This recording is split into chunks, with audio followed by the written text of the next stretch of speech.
الحمد لله على كل حال والصلاة والسلام على صاحب حسنه وجماله أما بعد أعوذ بالله من الشيطان الرجيم بسم الله الرحمن الرحيم هن لباس لكم وأنتم لباس لهن صدق الله العظيم وصدق رسوله النبي الكريم ان اللہ وملائکتہ یصلون علی النبی یا ایہا الذین آمنوا صلوا علیہ وسلموا تسلیما اللہم صلی علی سیدنا ومولانا محمد معدن الجود والکرم وعلی آلہ وصحبہ وبارک وسلم. سب حضرات پڑھیے الصلاۃ والسلام علیہ یا رسول اللہ وعلى آلك وأصحابك يا حبيب الله الصلاة والسلام عليك يا نبي الله وعلى آلك وأصحابك يا سيدي يا نور الله. تمام تعریفیں حمد و ثنا اللہ تبارک و تعالی کے لیے. درود و سلام نبی اکرم نور مجسم شفیع معظم آقا کل ختم رسول دانا اصول احمد مجتبی جناب حضرت محمد مصطفیٰ صلی اللہ تعالیٰ علیہ وسلم کی ذات والا صفات کے لیے حمد و صلات کے بعد انتہائی قابل احترام علماء کرام حاضرین و سامعین محفل میلاد مصطفیٰ صلی اللہ علیہ وسلم کے عنوان سے سجی اس خوبصورت بزم میں میں اور آپ حاضر ہیں. میرے بڑے پیارے عزیز عبدالرؤف صاحب کا نکاح ہے. اللہ انہیں بے شمار برکتیں عطا فرمائے اور شادی کے اس موقع پر ہم سب یہاں اس محفل مبارکہ میں حاضر ہیں. اللہ تعالی ہمیں اپنی خوشیاں بھی اللہ رسول سے وابستہ کرنے کی توفیق عطا فرمائے اور اللہ تعالی ہمیں زندگی کے ہر معاملے میں سنت اور شریعت کی پابندی نصیب فرمائے. اعلیٰ حضرت فاضل بریلوی رحمۃ اللہ علیہ کی بات ہو رہی تھی. اعلیٰ حضرت رحمۃ اللہ تعالی علیہ نے ایک جگہ پہ لکھا ہے، آپ فرماتے ہیں کہ پڑوسی کے گھر تو کھانا وہ لینے جائے جس کے اپنے گھر نہ پکا ہوا، اور کسی سے مشورہ تو وہ مانگے جس کو اپنے گھر میں نہ ملتا ہو. فرماتے ہیں مسلمان تو غیروں کے طریقے پہ تب چلیں جب نبی پاک نے ہر چیز بتائی نہ ہو، اور جب محبوب نے سارا کچھ بتا دیا ہے. سارا کچھ. بچہ پیدا ہوگا تو آپ اس کا عقیقہ کریں گے، اس کے سر کے بال اتروانا اور ان کی وزن کے مطابق چاندی کو خیرات کرنا، 7ویں دن نام رکھنا، یہ ساری چیزیں حضور نے بتلائیں. اس کے کان میں اذان دینا، اس کو گٹی دینا.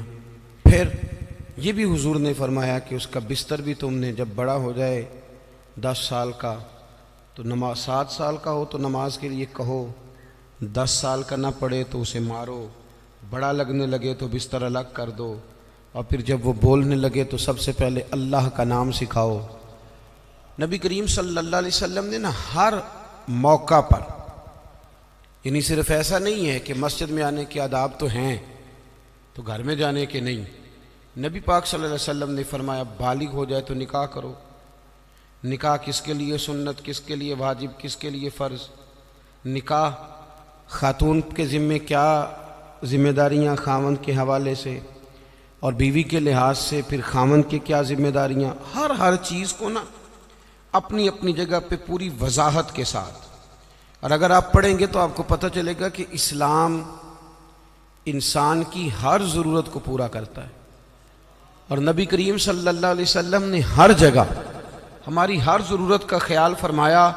اگر آپ دین کو پڑھتے جائیں گے تو آپ کو ذرا بھی دائیں بائیں دیکھنے کی ضرورت نہیں پڑے گی. سمجھ آ رہی ہے میری بات؟ یہ بال داڑھی کا حصہ ہیں، اس کا بھی ذکر ہمارے بزرگوں نے کر دیا. داڑھی کتنی ہونی چاہیے اس کا تذکرہ بھی. ایک سوال مجھ سے پوچھا گیا ہے کہ بعض بچے داڑھی کا ڈیزائن بناتے ہیں. بھائی مسئلہ یہ ہے، یاد رکھنا ہمیشہ، ایک بندہ سنت پر عمل نہیں کرتا وہ گناہگار ہے، اور ایک سنت کو سنت سمجھ کے مذاق اڑائے تو کافر ہے. سنت کو سنت جانتے ہوئے اگر اس کا مذاق اڑائے گا تو نہیں. سمجھ آ رہی میری بات کی؟ ہمارے بچے ڈیزائنوں پہ چلتے ہیں بیچارے، پتہ نہیں کس کی نظر لگ گئی، اور بڑی چیزیں ہیں، لیکن داڑھی کے ڈیزائن بنانا اور غلط حرکات کرنا یہ تو ایک انتہائی مذموم حرکت ہے۔ اللہ ہمیں سمجھنے کی توفیق عطا فرمائے۔ اور میں ملت کے جوانوں سے یہ گزارش کروں گا، آپ نے ڈیزائن والی داڑھیاں بھی رکھ کے دیکھی ہیں، ایک دفعہ نا نبی کریم کی سنت والی داڑھی بھی ذرا رکھ کے دیکھو، تمہیں کوئی عجیب ہی ذائقہ نصیب ہوگا۔ یہ آپ کے چہرے کے مطابق اللہ نے اس کو وضاحت دی۔ یہ حرکتیں جو آپ کرتے ہیں نا، یہ تو عجیب سی حرکات ہیں، ان کا تو کوئی پس منظر ہی نہیں ہے۔ تو انسان محسوس اگر کرے تو چھوٹا محسوس ہوتا ہے یہ کام کر کے۔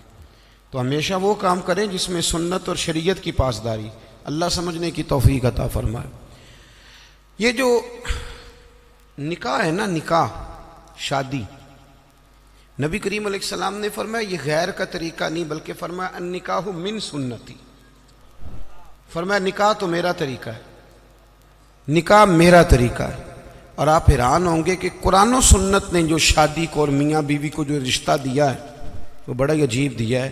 فرمایا ہن لباس لکم وانتم لباس لہن، مرد عورت کا لباس ہے اور عورت مرد کا لباس ہے۔ سردی گرمی میں بھی لباس جسم کی حفاظت کرتا ہے، سردی گرمی کے لحاظ سے بھی حفاظت کرتا ہے، مرد عورت کی حفاظت کرتا ہے، دکھ میں، تکلیف میں، غربت میں، پریشانی میں۔ عورت بھی مرد کی حفاظت کرتی ہے، اس کے بچوں کی، اس کے گھر کی، اس کی نشانیوں کی۔ پالتی تو ماں ہی ہے نا بچے، بولیں ولدیت کس کی لکھی جاتی؟ ابا جی کی۔ جانشین، سجادہ نشین، وارث، وہ کون کس کا ہوتا ہے؟ وہ ابا جی کا۔ لیکن پالتی پوستی کون ہے؟ اماں جی۔ ابا جی اماں کو بچے دے کے روز گھر سے جاتے ہیں، فلانی جگہ جا رہا ہوں بچے سنبھال، فلان جگہ جا رہا ہوں بچے تیرے۔ کبھی ایسا بھی ہوا ہے کہ اماں کہے میں ذرا 15 دنوں کے جا رہی ہوں کہیں، تو بچے تم رکھ لو؟ ہوتا ہے ایسے؟ تو مرد عورت کا حقوق کا خیال کرتے ہیں، عورت مرد کے حقوق کا۔ نبی پاک صلی اللہ تعالیٰ علیہ وسلم نا بڑا خیال کرتے تھے۔ ہمارے ہاں تو یہ ہوتا ہے نا، جو کسی کا غلام ہوتا ہے وہ بیچارہ ساری زندگی غلام ہی رہتا ہے۔ وزیر صاحب بھی، پیر صاحب بھی خدمت کراتے رہتے ہیں ساری زندگی، لیکن اس بیچارے کا خیال نہیں کرتے۔ میں اکثر کہا کرتا ہوں کہ جب تک کسی پیر کے آستانے پہ جھاڑو دے تب تک تو منظور نظر مرید ہوتا ہے، اور اگر اس بیچارے پہ قرضہ چڑھ جائے تو پیر صاحب کہتے ہیں یہ اس کا ذاتی معاملہ ہے۔ جب تیرے گھر میں جھاڑو دے رہا تھا پھر ذاتی معاملہ نہیں تھا؟ جب تک وہ ایم پی اے کے پوسٹر چھپوا رہا ہو، ساری ڈیوٹیاں کر رہا ہو، تب تک تو وہ سیاسی کارکن۔ اور اگر اس بیچارے کے گھر میں غربت آ جائے، اس پہ کوئی مقدمے بازی ہو جائے، کہیں الجھ جائے، تو پھر کیا کہتے ہیں؟ اس کا ذاتی۔ اب کیسے ذاتی معاملہ ہو گیا؟ میرے عزیز، میرے محبوب کریم علیہ السلام کا طریقہ مبارکہ تھا، کسی پہ قرضہ چڑھتا تو حضور اس کا بھی خیال کرتے، کوئی بیمار ہوتا تو حضور تیمارداری کرنے جاتے۔ کیا خوبصورت لفظ ہیں بخاری کے۔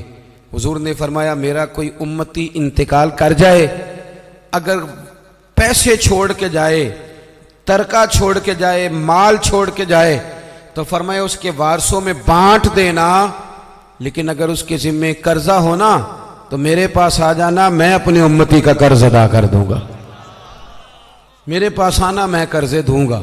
یہ محبوب کریم نے بیان۔ تو حضور نہ ذرا خیال کرتے۔ توجہ، حضرت ربیعہ بن کعب یہ نہ نبی پاک صلی اللہ علیہ وسلم کو وضو کراتے تھے، پر مزے کی بات ہے وضو بھی تہجد والا کراتے تھے۔ کون سا جی؟ بول کے بتائیے، سمجھ آ رہی ہے آپ حضرات کو؟ کون سا وضو کراتے تھے؟ تہجد کا وضو کراتے تھے۔ یہ وہی ہے جن سے حضور نے فرمایا چل ربیعہ کچھ مانگ لے۔ بڑے سیانے تھے، کہنے لگے یا رسول اللہ جنت میں وہ والا مکان چاہیے جس کے پڑوسی آپ ہوں، جس کے پڑوسی آپ، وہ والا مکان۔ ایک دن نا نبی کریم صلی اللہ علیہ وسلم نے ان سے فرمایا ربیعہ شادی کیوں نہیں کرتے؟ ربیعہ بولیے۔ وہ مجھے ایک صاحب ایک دفعہ مل گئے، کہنے لگے مینوں میرے حضرت صاحب ڈکیا سی بیاہ نہ کریں۔ میں کہوں نا آپ کیتا ہے کہ نہیں؟ انہوں نے دو کیتے ہیں، تو میں کہ تینوں کل ہی ڈکیا سو۔ عجیب فلسفہ ہے نا، یعنی کسی اور کے لیے فقر کا حکم ہے، ہمارے لیے یہ کس قسم کی فقیری ہے؟ عجیب مزاج ہے نا یہ۔ یہاں تو کوئی مقاصد ہو، اللہ تعالیٰ سمجھے، سمجھنے کی توفیق عطا فرمائے۔ اللہ تعالیٰ ہمیں توفیق دے کہ ہم اس بات کا خیال کریں، لیکن اب مزاج ہے ہمارا۔ بہرحال آمدام برسر مطلب، حضور نے فرمایا ربیعہ شادی کیوں نہیں کرتے؟ تو کہنے لگے یا رسول اللہ نہ تو دولت ہے، نہ مال ہے، نہ گھر ہے۔ حضور نہ نوکری ہے اور پھر رنگ روپ بھی کوئی نہیں, میرا روپ بھی نہیں تو میرا رنگ بھی نہیں, تو میں یار مناؤن دا ٹنگ بھی نہیں. حضور کچھ پتہ ہی نہیں, کون مجھے رشتہ دے گا. حضور خاموش ہو گئے. دوسرے دن پھر وضو کرانے آئے تو محبوب نے پوچھا ربیہ شادی کیوں نہیں کرتے؟ عرض کرتے ہیں کہ یا رسول اللہ نہ گھر مکان نہ جائیداد نہ کوئی اور شے, کون رشتہ دے گا؟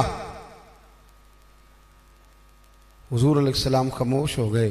ایک بڑی خوبصورت بات لکھی ہے صاحب سیرت النبویہ ڈاکٹر احمد عبد الرزاق نے. وہ لکھتے ہیں کہ حضرت ربیہ بن کعب کہتے ہیں جب دوسرے دن بھی میں نے منع کر دیا نا تو میرے دل میں خیال آیا ربیہ تو بڑا عجیب آدمی ہے, جب نبی پاک فرماتے ہیں شادی کر لے, سمجھ آ رہی ہے نا آپ کو, جب حضور فرماتے ہیں شادی کر لے تو یہ دلیلیں کیوں دیتا ہے؟ تجھے تو چاہیے تو کہہ دے حضور جیسے دل کرتا ہے ویسے کر لے.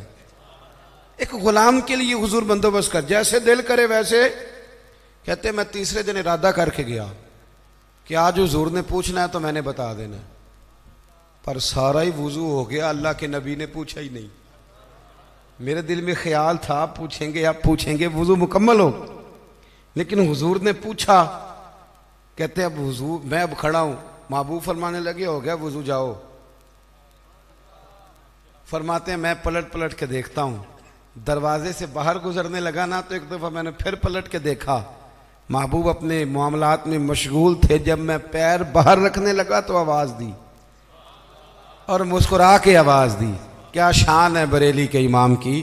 فرمانے لگے جس کے گچھے سے لچھے جڑے نور کے. جب حضور مسکراتے تھے تو یہ نور کے گچھے تھے دانت, ان میں سے پھر نور نکلتا تھا. تو اعلیٰ حضرت فرماتے ہیں جس کے گچھے سے لچھے جڑے نور کے, ان ستاروں کی نزہت پہ لاکھوں سلام اور ان کی باتوں کی لذت پہ بے حد درود, ان کے خطبے کی ہیبت پہ لاکھوں سلام, اور جس کی تسکین سے روتے ہوئے ہنس پڑے. حضور ذرا سی تسکین کرتے تھے تو رونے والا ہنس پڑتا, تو پھر بڑا انتظار کرنا پڑتا ہوگا, 2 گھنٹے حضور مسکراتے نہیں ہوں گے. تو اعلیٰ حضرت فرماتے ہیں نہیں بھئی یہ بھی مسئلہ کوئی نہیں, یہ بھی مسئلہ کوئی نہیں کہ 2 گھنٹے کے بعد مسکرائیں گے تو رونے والا ہنسے گا. فرمانے لگے جس کی تسکین سے روتے ہوئے ہنس پڑے اس تبسم کی عادت پہ لاکھوں سلام. یہ تو عادت ہے نبی پاک کی, تمہیں انتظار نہیں کرنا پڑے گا, تو عادت ہے حضور. تو حضور نے فرمایا شادی کر لو. کہتے میں مسکرایا, دوڑ کے واپس آیا, یا رسول اللہ جیسے حکم ہو کر دیں. میرے محبوب کی بھی کیا بات, کیا اندائے ہیں رسول کریم کی. حضور نے فرمایا فلاں قبیلے کے سردار کے پاس جا, اسے جا کے کہہ کہ اپنی بیٹی کا نکاح تیرے ساتھ کر دے. آپ فرماتے میں گیا, سلام لی, اندر داخل ہوا, انہوں نے بلایا, میں نے کبھی حضور نے بھیجا ہے, اور محبوب نے کہا اپنی بیٹی کا نکاح میرے ساتھ کر دو. حضرت ربیہ بن کعب رضی اللہ تعالیٰ عنہ فرماتے ہیں ماں نے اس کے باپ کی طرف دیکھا, اس لڑکی کے باپ کی طرف, اور لڑکی کے باپ نے ماں کی بڑی جو ہے وہ فکر ہوتی ہے لڑکی کے ماں باپ, دونوں نے ایک دوسرے کی طرف دیکھا تو انکار نہیں کیا کہ میں نہیں, ہم نے نہیں رشتہ دینا, بلکہ لڑکی کا والد کہنے لگا کہ محبوب سے عرض کرنا میں آؤں گا, میں خود آ کے حاضری دوں گا, ان سے عرض کرنا میں آؤں گا. حضرت ربیہ بن کعب رضی اللہ تعالیٰ عنہ کہتے ہیں میں نکل رہا تھا, نبی رحمت سید عالم صلی اللہ علیہ وسلم کا وہ پیغام لے کے, تو میں نکل رہا تھا, میں آگے بڑھ رہا تھا. فرماتے ہیں جب میں دروازے سے باہر ہوں, توجہ ہے نا میرے دوستوں کی, کہتے ہیں جب میں دروازے سے باہر ہونے لگا نا, پیر رکھنے ہی لگا تھا, تو وہ لڑکی پردے کے پیچھے سے بولی. توجہ ہے میری بات پر, وہ خاتون پردے کے پیچھے سے بولی اور بول کے کہنے لگی غلام ٹھہر جا. تو میں نے پلٹ کے دیکھا, میں رک گیا تو اپنے ماں باپ کو مخاطب کر کے کہنے لگی ابا جی آپ کو میری فکر ہے نا, اماں جی آپ کو میری فکر ہے نا, آپ مجھے نبی کریم کے حوالے کر دیں, مجھے امید ہے رب رسول مجھے کبھی ضائع نہیں فرمائیں گے, اللہ نبی مجھے ضائع.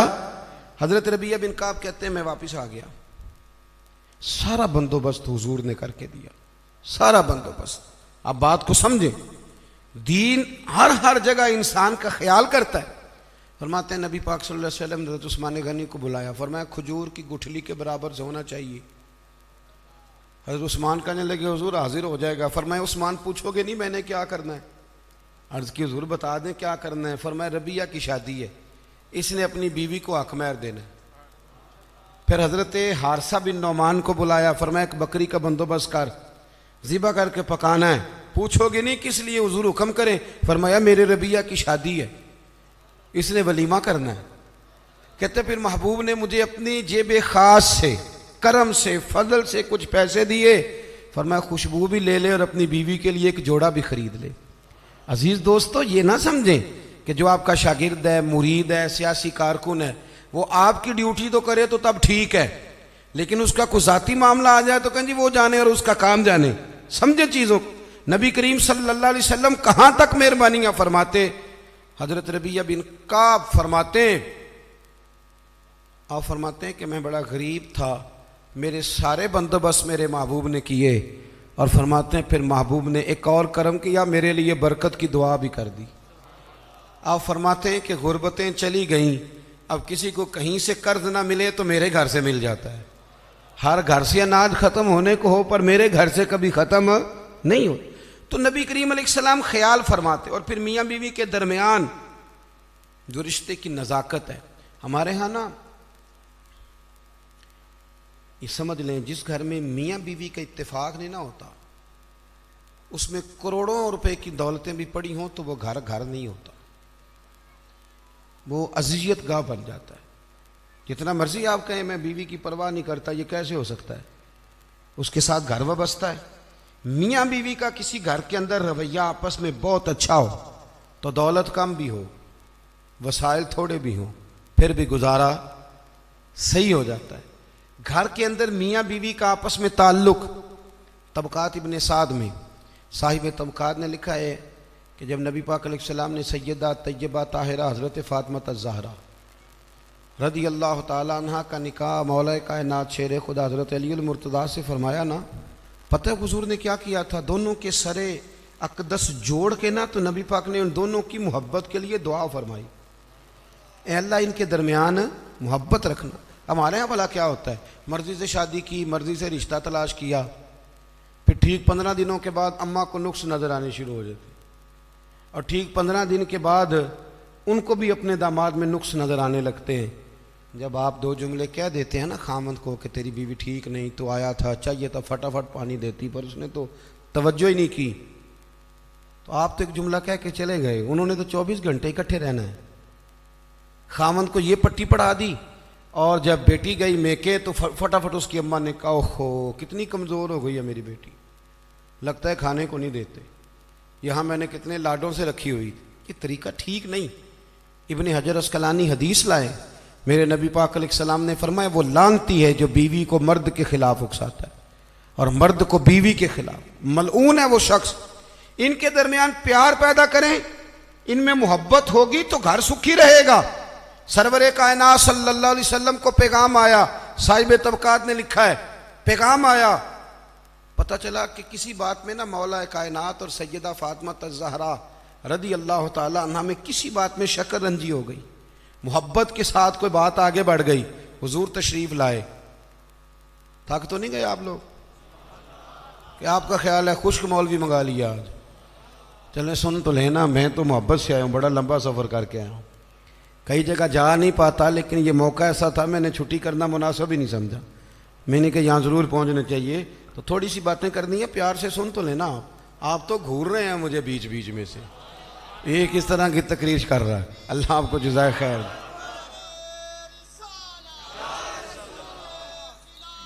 سنیں جی،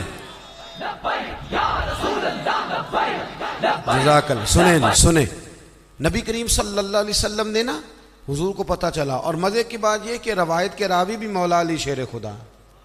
حضرت علی کہتے ہیں بات تو ہمارے درمیان آپس میں بڑھ گئی، پر آج بڑی میری وجہ سے تھی۔ یہ بھی پیار کی بولی ہے نا، یہ بھی محبت ہے نا جی، یہ محبت کی۔ یہاں بھی لوگوں کو بڑے عجیب و غریب قسم کے فلسفے یاد آتے ہیں، بات کر لوں پھر ایک اور بھی کروں گا، مزید بات کھل جائے گی۔ حضرت علی کہتے ہیں حضور کو پتہ چلا محبوب تشریف لائے، حضور نے بات سنی، حضور سمجھ گئے کہ آج بات ذرا علی نے زیادہ بڑھا دی ہے۔ اتنی بھی کسی کی بیٹی لاڈلی ہوگی جتنی نبی پاک کی شہزادی لاڈلی، اتنی بھی کسی کی بیٹی کی عزت ہوگی جتنی حضور کی صاحبزادی کی عزت ممکن ہے؟ دوستو انہوں نے اکٹھے رہنا ہے، نکاح کے فلسفے کو سمجھو، نبی کریم علیہ السلام نے سمجھ لیا کہ بات علی کی وجہ سے بڑی، پر مولا علی فرماتے ہیں نبی پاک نے سیدہ فاطمہ کا بازو پکڑا اور کونے میں لے گئے، فرمانے لگے فاطمہ ضروری نہیں کہ جیسے تم کہو علی ویسے ہی کریں، علی تمہارے شوہر ہیں، تمہیں خیال کرنا ہوگا۔ مولا علی کہتے ہیں میں دور کھڑا تھا، حضور تو بیٹی کو سمجھا رہے تھے پر آنسو میرے نکل رہے تھے، میں دوڑ کے آیا، محبوب کا دست اقدس پکڑ کے سینے پہ رکھا، میں نے کہا یا رسول اللہ بے فکر ہو کے جائیے، یہاں سے جب بھی خبر آئے گی محبت کی خبر ہی آئے گی۔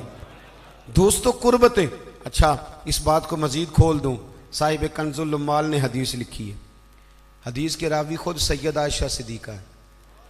ایک دن حضور فرمانے لگے عائشہ ایک بات نہ کروں یا رسول اللہ کریں، فرمایا جب تم مجھ سے راضی ہوتی ہو تب بھی مجھے پتہ چل جاتا ہے، اور جب ناراض ہوتی ہو تو تب بھی مجھے پتہ چل جاتا ہے۔ یہاں نا کچھ لوگ بادشاہ سلامت ہیں، بادشاہ سلامت، وہ کہتے ہیں میں اگر کہوں کہ میں تھوڑا بہت اپنے گھر والوں کا بھی خیال کرتا ہوں، بات مانتا ہوں، تو پھر تو لوگ مجھے بہت بڑا بزدل آدمی سمجھیں گے، میری گھر میں بھی کچھ توجہ ہے۔ آپ کا تو نہیں مجھے پتا، ہمارے دیہاتوں میں یہ رواج ہے کہ اپنا بیٹا بھی اٹھا کے بندے باہر نکلنا پسند نہیں کرتے، اپنا بچہ اٹھا کے بھی، کوئی آنکھ نہ چھڑے کہ تیری ہن بال کھڑا دی ڈیوٹی، تینوں روٹی تاں لب دی ہے کہ پہلا بال کھڑا، کہ کیسی عجیب بات کرتے ہو۔ اگر اللہ کے نبی نواسوں کو گردنوں میں اٹھا کے گھومتے، گردن مبارک پر رکھ کے گھومتے ہیں، بچوں کی محبت تو اصول ہے، آپ سمجھیں اس چیز کو۔ گھر کے اندر اگر آپ تھوڑا بہت کسی جگہ پہ آپ کوئی گھر کے اوپر توجہ کر لیتے ہیں تو گھر کس کا ہے؟ آپ کا ہی ہے نا۔ اتنی کمزوری دکھانا، نبی کریم علیہ السلام نے مسکرا کے کہا عائشہ بتاؤں جب تو راضی ہوتی ہے تب بھی مجھے پتہ چل جاتا ہے، اور جب ناراض ہوتی ہے تب بھی پتہ۔ تو حضرت عائشہ رضی اللہ تعالیٰ نے کہتے میں چپ کے کہا، میں نے کہا حضور میں نے کیوں ناراض ہونا ہے، پر میں بتاؤں صحیح کب ناراض ہوتی ہے تو؟ یا رسول اللہ آپ اتنا خیال کرتے ہیں حضور؟ فرمایا پھر بتاؤں؟ حضور بتائیں۔ فرمایا عائشہ جب تو ہوتی ہے نا مجھ سے راضی تو قسم اٹھاتی ہے، تو کہتی ہے لا و رب محمد صلی اللہ علیہ، مجھے محمد کے رب کی قسم، اور جب تو ناراض ہوتی ہے تو کہتی ہے لا و رب ابراہیم، مجھے حضرت ابراہیم کے رب کی قسم۔ کہتی ہو کہ نہیں؟ جناب عائشہ کہتے ہیں میرے آنکھ کھلی، لبوں سے ہنس رہی تھی، آنکھوں سے رو رہی تھی، میں نے کہا کریمہ تیرے قربان جاؤں، اتنی باتوں کا بھی خیال فرماتے ہو، اتنی باتوں کا بھی خیال کرتے ہو؟ کہا مجھے پتہ چل جاتا ہے جب تو راضی ہوتی ہے اور جب تو ناراض ہوتی ہے تیرے لفظ بدل جاتے۔ دوستو گھر کے اندر کا جو ماحول ہے وہ آپ کو مضبوط کرتا ہے، گھر کے اندر کا ماحول آپ کو کمزور کرتا ہے۔ اگر گھر کے اندر آپ کی طبیعت کے لحاظ سے چیزیں موجود ہیں، آپ باہر بڑا کچھ کر سکیں گے۔ ہر آدمی اتنا دلیر نہیں ہوتا کہ گھر میں جو مرضی ہوتا رہے وہ باہر مضبوط رہے گا۔ نکاح کو، میاں بیوی کے رشتے کو قرآن پاک نے اللہ نے اپنی نشانیوں میں سے نشانی کہا ہے۔ یہ فاحد میاں بیوی کا رشتہ ہے، جسے کہا یہ میری نشانیوں میں سے نشانی۔ پتہ خرابی کہاں سے شروع ہوتی ہے؟ سب سے پہلے تو شادی ہوتی ہے غیر شرعی، غیر شرعی۔ کول 10واں ہو جائے تو مولانا صاحب کو بلاؤ، نعت خاں کو بلاؤ، اور بچے کی شادی ہو تو پھر اب نہیں حضور سے پیار، اب نہیں محبت، اب کدھر گئی غلامی کہ اللہ رسول سے صرف دکھوں کا رشتہ؟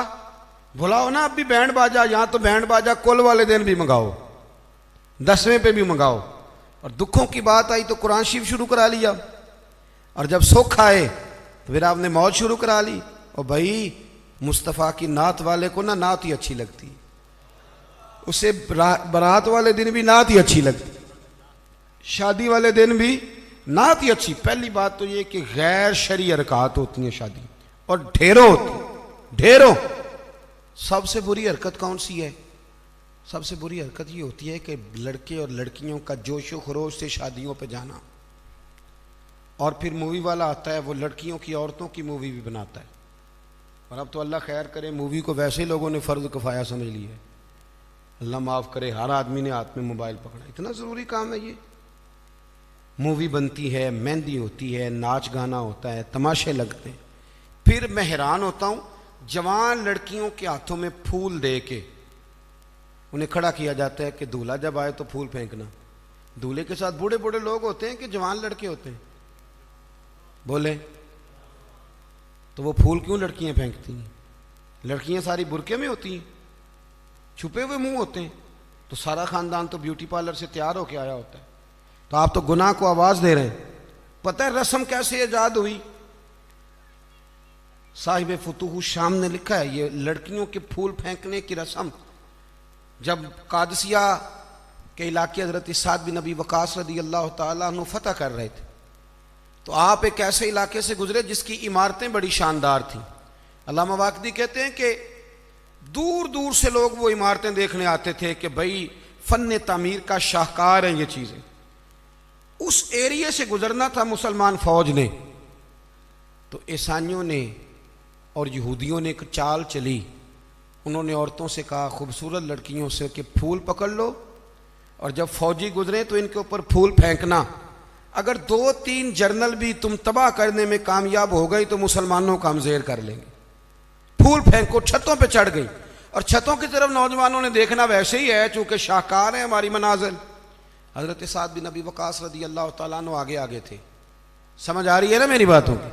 آگے آگے جا رہے تھے، کمان کر رہے تھے فوج کی۔ جب آپ نے دیکھا عورتیں چھتوں پہ ہیں تو حضرت سعد بن ابی وقاص شرارت سمجھ گئے، سازش سمجھ گئے۔ لوگ زہر بھی جو ہوتا ہے نا، زہر بھی دودھ میں ڈال کے دیتے ہیں، ڈائریکٹ نہیں دیتے، انہیں پتہ ہوتا ہے کہ زہر رگوں میں کیسے اتارنا ہے۔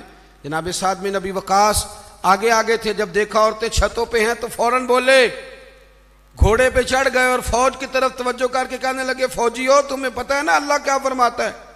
رب فرماتا ہے مردوں سے کہو نظریں جھکا کے رکھیں۔ نظریں کون بلا؟ جی مومن مرد۔ قرآن مجید نے حکم دیا کہ مومن مرد نظریں، اس کا مطلب ہے مرد وہ نہیں ہوتا جو اکڑ اکڑ کے چلے، مرد تو ہے ہی وہ قد اونچا ہو نظریں جھکی ہوئی ہو، مرد کہتے ہی اسے۔ مردوں سے کہو نظریں جھکا کے رکھیں۔ 10,000 فوج تھی، عورتیں پھول پھینکتی نہیں، 10,000 فوجی گزر گیا پر ایک نے بھی نظر اٹھا کے نہیں دیکھا۔ جب سارے گزر گئے تو ان عورتوں نے پلیٹیں پھینکی اور کہنے لگی او بے شرمو یہودی اور عیسائیوں، تم کس طرح کے لوگ ہو، اپنے مقاصد کے لیے بہو بیٹیوں کو استعمال کرتے ہو اور یہ کتنی شان والے ہیں۔ ایک آیت سنی ہے اور نظریں جھکا لی ہیں، تم بھی غلط ہو، تمہارا طریقہ بھی غلط ہے۔ آج کے بعد ہم مدینے والے رسول کا کلمہ پڑھیں گے، ہم مسلمان ہوا کریں گے۔ اور ہمارے ہاں شروع انہوں نے کی تھی اور اللہ خیر فرمائے رنگ ہم نے پکڑ لیا اس کا۔ ہمارے ہاں عورتیں پھول پھینکتی، بزرگ نہیں پھول پھینک سکتے، نوجوان نہیں پھینک سکتے۔ خدا کا خوف کریں۔ اور پھر مرد عورتوں کا اختلاط ہوتا ہے، اور پھر اس سے آگے شادی کے بے پناہ خرچے، بے پناہ قرضہ اٹھا کے شادیاں کرتے ہیں۔ نکاح میں تو 2 آدمی جائیں گے، 2 جوڑے جائیں گے، اور میں آپ کو ایک شرعی حکم بتاتا ہوں، آپ کا سگا بھائی ادھر دیکھو میری طرف، سگا بھائی اپنے بیٹے کی شادی پہ اگر آپ کو نہ بلائے تو اس سے ناراض ہونا جائز نہیں۔ تسی تے میرے نال بھی ہو گیا۔ او بھائی سگا بھائی بھی اگر اپنے بیٹے کی شادی پہ نہ بلائے تو اس کی مرضی ہے، نہ بلائے چاہے نہ بلائے، اس سے ناراض ہونا جائز۔ تو آپ کو تو منگنی میں نہ بلائیں تو ناراض ہو جاتے۔ اور اگر کوئی کارڈ بھیج دے نا صرف ولیمے کا، کہنے نے ہوں ولیمے تے بھی وہی جان گئے جڑے جانج نال گئے سن، اسی صرف ولیمے تے، بھئی فرض ہے آپ کا جانا، ہاں حضور نے حکم دیا ہے کہ ولیمے کی دعوت دے تو ضرور جایا کرو، لیکن اس کے اتنے زیادہ خرچے ہم نے کر دیے۔ ہمارے بچے، اب ناراض نہ ہونا، گناہ اس لیے عام ہو گیا کہ ہم نے نکاح مشکل کر دیا، نکاح مشکل ہو گیا۔ اگر ہم اس کے اخراجات کم کریں، میں شادیاں دیکھتا ہوں مجھے لگتا ہے اتنے پیسوں میں 6 شادیاں ہو سکتی ہیں۔ قرضہ اٹھا کے شادی کر لی، 15 دن نہیں گزرتے تو پیسے لینے والا آ جاتا ہے، وہ کہتا ہے میرے تو رکھنا پہلے، تو اب وہ بچہ بیچارہ اس نے کیا شادی کے بعد خوش رہنا، وہ تو قرضے ادا کر رہا ہے، گھر میں لڑائی پڑی ہوئی، 1 مہینہ پورا بی زیور نہیں بیچاری پہن سکتی، وہ سارا قرضے میں چلا جاتا ہے۔ غلط کام کرتے ہیں ہم۔ سنو، حضرت عبد الرحمن ابن عوف رضی اللہ تعالیٰ، صحابہ میں سب سے امیر آدمی، سب سے امیر۔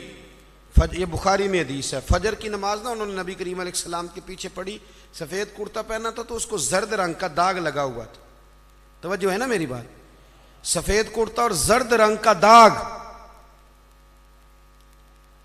نبی پاک صلی اللہ علیہ وسلم نے کہا یہ عبد الرحمن یہ کیا ہے؟ عرض کی یا رسول اللہ میں نے رات کو نکاح کیا تھا، خوشبو لگائی تھی تو وہ داغ رہ گیا ہے۔ حضور نے تو کوئی اس پہ اصرار نہیں کیا کہ یار اتنے امیر آدمی کی شادی مدینے میں پتہ ہی نہیں چلا، کسی کو خبر ہی نہیں، یہاں غریب بھی باز نہیں آتا، وہ بھی کہتا ہے میری ناک جو ہے وہ کٹ جائے گی اگر میں نے کروڑوں روپیہ نہ لگایا، تو جب پیسے لینے والے آئیں گے پھر کٹ جائے گی کہ چھوٹی ہو جائے گی مزید۔ مہربانی فرمائیں، آپ کس چکر میں پڑے ہوئے؟ حضور نے کیا فرمایا؟ نبی کریم صلی اللہ علیہ وسلم فرمانے لگے نکاح کر لیا تو ولیمہ ضرور کرنا، چاہے ایک بکری ہی ذبح کرو۔ تو اپنے گھروں کے اندر سکون کا ماحول قائم کریں، شادی اور بیاہ کو حضور کی سنت کے دائرے میں لے کے آئیں۔ یہ وفاداری کا رشتہ ہے، یہ خلوص کا رشتہ ہے، اس رشتے کو خلوص والی منازل کی طرف لے کر کے جائیں۔ بیوی خیال کرے کہ مجھے اپنی خامن کی خدمت کرنی ہے، خامن خیال کرے کہ مجھے بیوی، میں اکثر کہا کرتا ہوں، میں کہتا ہوں کہ اگر آپ بیوی کے ماں باپ کی عزت کریں گے تو وہ بھی آپ کے ماں باپ کی عزت کرے گی۔ آپ تو ماں بدولت کہتے میں نہیں کبھی سسرال گیا جی، وہ میں دروازے پہ چھوڑ کے آ جاتا ہوں، پھر وہ میں لینے بھی چلا جاتا ہوں چونکہ میں بہت بڑا نواب ہوں۔ تو آپ کیسے امید رکھتے ہیں پھر وہ آپ کے ماں باپ کی خدمت کرے گی؟ سنیں، دو باتیں عرض کرتا ہوں، بات ختم کرتا ہوں۔ سیدہ طیبہ طاہرہ حضرت ختیجۃ الکبریٰ رضی اللہ تعالیٰ، جب آدمی امیر ہو نا، غریب ہو جائے تو اس کے لیے بڑی مشکلات ہوتی، غریب امیر ہو جائے تو کوئی مشکل نہیں ہوتی۔ حضرت ختیجۃ الکبریٰ مکے کی ملکہ تھی، 20 کنیزیں نوکرانیاں گھر میں کام کرتی، پھر سیدہ ختیجہ کلمہ پڑھ گئیں، پھر مسلمان ہوئیں، حضور سے نکاح ہوا۔ اگرچہ حضور نے اعلان نبوت بعد میں کیا، لیکن حضرت ختیجۃ الکبریٰ رضی اللہ تعالیٰ عنہ کہتے ہیں میں تو اسی وقت یہ کلمے کا معنی جو میں نے بیان کیا یہی سمجھ لیں، میں تو اسی وقت ہی سمجھ گئی تھی جب میرے غلام نے آ کے بتایا کہ بادل کے ٹکڑے سایہ کرتے ہیں، درخت ان پہ جھکتے ہیں، فرماتے ہیں میں تو اسی وقت ہی محبوب کی غلامی میں آ گئی۔ نکاح ہو گیا، حضور کی بارگاہ میں آ گئی، فرماتی ہیں میں نے نا ظہر کے وقت سارا مال حضور کی خدمت میں دیا، 20 کنیزیں، غلام، ظہر کے وقت، اور عصر سے پہلے پہلے محبوب نے ہر شے اللہ کے رستے میں تقسیم کر دی۔ یہ وقت بھی بطور تمثیل ہے کہ جتنا زور عصر کے درمیان وقت ہوتا ہے اتنے وقت میں بانٹ دیا حضور نے سارا کچھ۔ اتنی امیر بی بی اور پھر وہ غریب ہو جائے۔ حضرت ختیجہ نے پھر وہ وقت بھی دیکھا کہ آپ کے کپڑوں کو 20 پیوند لگے ہوتے تھے، 20 پہلے کبھی پانی کا پیالہ اٹھ کے نہیں پیا، پھر گھر میں جھاڑو بھی دیتی تھی، پھر گھر کے سارے کام کرتی۔ ایک دن نا مسند امام احمد میں موجود ہے، کھانا پکا کے نا حضرت ختیجۃ الکبریٰ کھانا پکا کے باورچی خانے سے نکلی تو کپڑے سارے پیوند سے بھرے ہوئے، پاؤں مبارک پر بھی گھر کے کام کاج کی وجہ سے بہت ساری چیزیں لگی ہوئی، پیر چوم رہی ہیں بہت ساری چیزیں۔ حضرت ختیجہ باورچی خانے سے کھانا پکا کے نکلیں اور جب محبوب کریم کے سامنے رکھا تو حضور مسکرانے لگے، غور سے سیدہ کا چہرہ دیکھنے لگے، یا رسول اللہ کیا ہوا؟ تو محبوب فرمانے لگے ختیجہ آپ کے آنے سے پہلے جبریل آ گئے اور وہ عرض کر رہے تھے یا رسول اللہ ختیجہ کھانا لے کے آ رہی ہے، اور جب وہ آ جائے تو اسے اس کے رب کا سلام کہہ دیجئے گا۔ اگر خاتون اپنے خاوند کی خدمت کرے، اگر وہ یہ ذوق بنائے، یہ مزاج، اب تصویر کا بالکل دوسرا رخ بھی دیکھیں، یہ کنز العمال میں یہ بھی حدیث ہے، اور حدیث کی راوی سیدہ عائشہ صدیقہ۔ بس بات ختم کرنے لگا ہوں۔ سیدہ عائشہ صدیقہ کہتی ہیں دوپہر کو حضور آرام کرتے تھے، کھانے کے بعد لوگ ملنے نہیں آتے تھے، پر ایک دن نا ایک بوڑھی اماں آ گئی، اس نے جب دروازے کے سامنے آ کے وہ بولی تو حضور جلدی سے اٹھے، خود دروازہ کھولا، کھانا کھلایا، کھجوریں دی، سرکہ دیا، پیار کیا، محبت فرمائی۔ حضرت عائشہ صدیقہ رضی اللہ تعالیٰ عنہ کہتی ہیں یہ میں نے انفرادی رنگ دیکھا، باقی ہر ایک سے شفقت کرتے تھے، پر یہاں میں نے حضور کا انداز جدا گانا دیکھا۔ جب جانے لگی تو حضور نے تحائف بھی دیے، میرے دل میں خیال آیا حضور اب جائیں گے، رات کو واپس آئیں گے تو پوچھوں گی کہ یہ اماں کون ہے، لیکن محبوب تو لیٹ گئے۔ کہتے میں قریب گئی، قدموں میں بیٹھی، میں نے کہا یا رسول اللہ یہ کون تھی خاتون، آپ نے بڑا ہی پیار کیا۔ کہتی حضور اٹھ کے بیٹھے تو آنکھوں میں آنسو تھے۔ میں نے کہا یا رسول اللہ کیا ہوا؟ تو محبوب فرمانے لگے عائشہ یہ نا میری پہلی زوجہ سیدہ ختیجہ کی سہیلی تھی، یہ جب ہم مکے میں رہتے تھے تو یہ آیا کرتی تھی، ختیجہ کھانا بھی کھلاتی تھی، پیار بھی کرتی تھی، تحفے بھی دیتی تھی۔ آج جب یہ لوٹ کے دوبارہ آئی ہے تو ختیجہ کی یادیں تازہ ہو گئی۔ میں نے اسی طرح وقت دیا ہے، کھانا کھلایا ہے، تحائف دی ہیں، اور حدیث کا آخری جملہ حسن العہد من الایمان۔ محبوب فرمانے لگے وعدے، عہد اور رشتے اچھے طریقے سے نبھانا یہ بھی ایمان کا حصہ ہے، تعلقات اچھے طریقے سے نبھانا یہ بھی ایمان ہے۔ بہت فکر کے ساتھ شریعت کے دائرے کے اندر رہ کے نکاح کیا جائے۔ دیکھیں کسی کے دیندار ہونے کا پتہ ہی تب چلتا ہے جب اس کے گھر میں کسی کی شادی ہوتی ہے۔ محفل میں تو سارے نیک ہوتے ہیں، تبھی تو پتہ چلتا ہے کہ اب اس کا دین سے کتنا رشتہ ہے۔ شریعت کے دائرے میں رہیں، نکاح کو آسان کریں۔ پھر اگلی جو بات ہے وہ یہ ہے کہ محبوب کریم کی شریعت اور سنت کے مطابق ہمارے ہاں طلاقیں بہت زیادہ ہو رہی ہیں۔ اس کی بنیادی وجہ یہ ہے کہ ہم طلاق کے مسائل نہیں سیکھتے، اس کی ہمیں ضرورت ہے۔ جب آپ شادی کریں حیض و نفاس کے، طلاق کے مسائل، ان چیزوں کو سیکھ لیں تاکہ بعد میں کوئی دشواری نہ ہو۔ بعد میں پوچھنے آتے ہیں کہ مولانا اب یہ کر لیا ہے تو اب کیا کروں، تو میں کہتا ہوں یہ کبھی تھوڑا سا کسی مولانا سے پہلے بھی رابطہ رکھ لیتے نا۔ اتنے فضول خرچے ہوتے ہیں، اور جب نکاح میں حق مہر کی باری آتی ہے نا تو کہتے ہیں شرعی رکھ لو۔ میں نے کہا باقی سارے کام غیر شرعی، اور حق مہر شرعی۔ حق مہر شرعی یہ ہے کہ جتنا لڑکا دے سکے۔ ایک صحابی نے اپنی بیوی کو حق مہر میں پورا باغ بھی دیا تھا، جتنا کوئی، یہ کوئی نہیں ہے 32.5 روپے پتہ نہیں کہاں سے نکل آئے ہیں، کوئی ان کا تعلق نہیں ہے۔ جتنا خامد حق مہر حیثیت ہو اتنا دے۔ اور مولا علی شیر خدا رضی اللہ تعالیٰ عنہ فرمایا کرتے تھے جس کو دائمی بخار ہو اترے نہ، کسی بیوی کے پاس اگر حق مہر کے پیسے پڑے ہوں تو برکت والے ہوتے ہیں، ان سے پیسے لے کے، چاہے بعض علماء کہتے ہیں اس کا یہ معنی بھی کر لو کہ اپنی جیب سے دے دے، حق مہر والے متبرک ہیں وہ لے لے، کہتے تھے ان پیسوں کا شہد خرید کے پیو، پرانے سے پرانے بخار میں بھی اللہ شفا عطا کر دے گا، اس لیے کہ وہ برکت والے پیسے ہیں۔ میں دعا کرتا ہوں اللہ ہماری اس عزیز پہ کروڑوں رحمتیں فرمائے، اللہ کریم ان کی زندگی کے سارے معاملات میں آسانی فرمائے۔ آپ کی محفل اگر جاری رہے گی بڑی اچھی بات ہے، محفلیں تو سرکار کی ہیں، لوگ تو آتے جاتے رہتے ہیں۔ سید صاحب تشریف لے آئے ہیں، انشاءاللہ باقی کا جو معاملہ ہے وہ آگے بڑھے گا۔ میں تو اسی بات پہ اجازت لوں۔